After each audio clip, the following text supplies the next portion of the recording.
कहानी का नाम दो मित्रों की सच्ची मित्रता। एक अस्पताल के कमरे में दो जाने भर्ती थे, जिसमें एक नाम सुरेश और दूसरे का नाम किशन था। अस्पताल के उस कमरे में जिसमें ये दोनों भर्ती थे, उसमें सिर्फ एक ही खिड़की थी, जो किशन की बिस्तर के पास थी। लेकिन किशन को सिर्फ 2 घंटे के लिए ही बाहर देखने दिया जाता था। सुरेश को कोई गंभीर बीमारी होने के कारण उसको अपने बिस्तर से हटने की अनुमति नहीं थी। फिर कुछ दिनों में किशन और सुरेश की दोस्ती होती गई। धीरे धीरे दोनों की फ्रेंडशिप इतनी गहरी हो गई कि वो दोनों अपने घर परिवार की बातें भी साथ करने लगे और अपने दिल की भी बातें एक दूसरे को बताने लगे।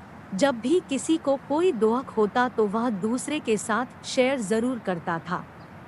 इससे उनका दर्द कम हो जाता और खुश हो जाते थे। किशन हमेशा उस खिड़की के पास बैठा बैठा सुरेश को बाहर का नज़ारा बोलकर बताता था और सुरेश खुश हो जाता। किशन हमेशा उसे बताता था कि आज बगीचे में लोग इतने घूम रहे हैं, मंदिर में आज कोई आयोजन हो रहा है, पास के स्कूल में क्या हो रहा है और बाहर का मौसम कैसा है। इन सभी के बारे में किशन सुरेश को बताता था।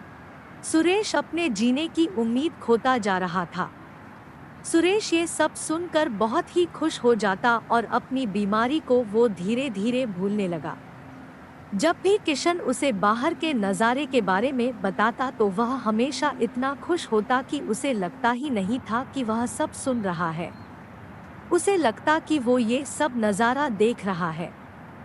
किशन हमेशा ही सुरेश को सकारात्मक बातें ही बताता था, जिससे कि सुरेश पर अच्छा प्रभाव पड़े। नकारात्मक बातें नहीं बताता था, उससे सुरेश मायूस हो जाता था। दोनों दोस्तों के बीच दोस्ती इतनी हो गई थी कि वो अपनी सभी बातें एक दूसरे को बताने लग गए थे। ये सिलसिला काफी दिनों तक चलता ही रहा।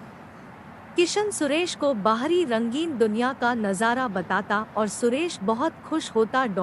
एक दिन अचानक किशन मौत हो जाती है। इसकी खबर जब सुरेश को पड़ती है तो वह बहुत दुखी होता है और उसे याद करने लगा। जब नर्स किशन को वहां से हटा रही थी तो सुरेश ने उस नर्स से उस खिड़की वाले बिस्तर के लिए अनुरोध करता है। तो नर्स ने कहा कि तुम्हें ये बिस्तर क्यों चाहिए? तो सुरेश ने कहा कि मैं यहाँ से बाहर का नज़ारा देखना चाहता हूँ, जो मुझे किशन बताता था। लेकिन जब सुरेश उस खिड़की से देखता है तो वहाँ कुछ दिखाई ही नहीं देता था, क्योंकि वहाँ पर एक दीवार खड़ी की हुई थी। वहाँ कोई मंदिर का आयोजन, पार्क में खेलते बच्चे और पास में कोई स्कूल था ही नहीं। जो कुछ किशन सुरेश को बताता था वो कुछ वहाँ पर था ही नहीं।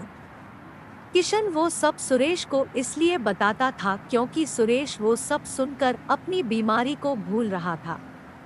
वो सिर्फ सुरेश की हिम्मत बढ़ता था और उसकी मरने वाली उम्मीद को कम करता था, जिससे तुम जिंदगी जीने का महत्व सीख कहानी से सीख। इस हार्ट टचिंग स्टोरी से हमें ये सीख लेनी चाहिए कि हमेशा ऐसा काम करना चाहिए जिससे दूसरों को खुशी मिले और जीने की नई उम्मीद जगे। कभी भी ऐसा अवसर नहीं छोड़ना चाहिए जिससे दूसरों का भला हो। कहानी सुनने के लिए धन्यवाद। प्लीज़ हमारी वीडियो को लाइक करें और चैनल को सब्सक्राइब करें।